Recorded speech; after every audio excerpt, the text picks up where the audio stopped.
อนนี้เขาเฝ้ากุ้งกับเขามาหอดตลาดแล้วเนาะเป็นที่เรียบร้อยนี่คือตลาดแรงพันล้านบาทเนาะเขตสายหาเนาะพุทธมณฑลสายหาเนาะเขตสายหาเนาะเขตปทุมแบนโอ้อาหารครับตรงกับเขาพี่น้องเลยเขาบ้านเฮาได้นี่เขียดหมูโอ้ติดรอมีครบเลยว่ะไปในสีฟ้าเลาะเบิ่งอีกเนาะว่าจิมมี่ยังหลากหลายมีครบถอดไก่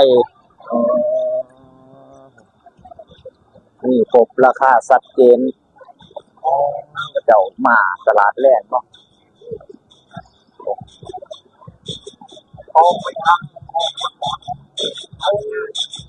ราคามีชัดเจนเนาะนี่คือประเทศไทย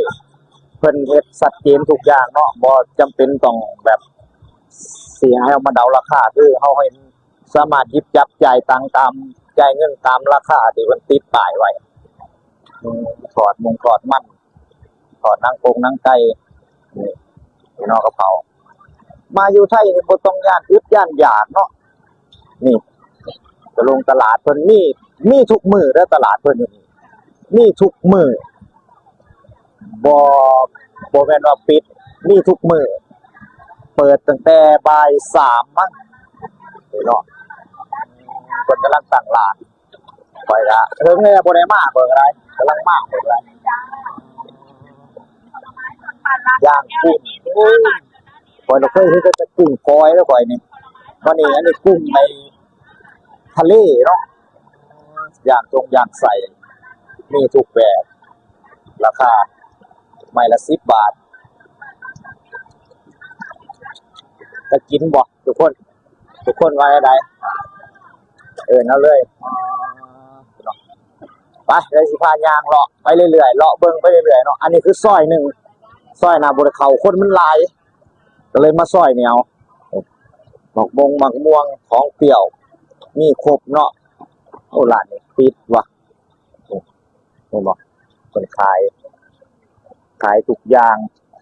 เป็นตลาดแต่ว่ามันมีครบทุกอย่างกับเขาอาหารลาวอาหารไทยอาหารแบบยังบอกเพิ่นเอิ้นไอ้ซูชิบ่ซูชิก็มีนี่บ่เนาะนี่นะความสะดวกสบายของเพิ่นปูข่อยเห็นแต่ปูหน้าแล้วข่อยนี่อันนี้ปูยังก็ปูม่าร้านยำมีครบจบในที่เดียวเนาะออกมาข้างนอกก็สิเป็นติดถนนใหญ่เนาะติดหนทางลักทางไอ้ปิ่นเก่าเนาะนี่เส้นนี้คือทางถนนปิ่นเก่าเลยนี่เส้นนี้คือถนนลักนี่คือแล่นเข้ากรุงเทพแล่นออกต่างจังหวัด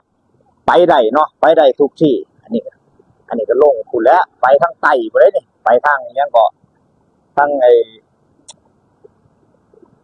เนี่ยก็บ่รู้แล้วนะแต่บ่รู้แต่ว่าบ่รู้ว่าทางเมืองก็คือเมืองทางนี้นะทางเมืองก็คือเมืองทางนี้อย่างเดียวเนาะบรรยากาศยามมื้อแลงโอ้เนาะเดี๋ยวเขามาชมตลาดดูเนาะตลาดเพิ่นมีทุกแบบคนก็หลายเลยคืออยู่นี่มันคือเป็นนิคมนะเป็นนิคมเป็นหมวดเป็นหมวดแบบว่าหมวดตั้งดาวกันหลายจังว่าเพิ่นตั้งเนาะเพิ่นบอกร้านเบสติดโทรศัพท์ทุกรุ่นทุกยี่ห้อ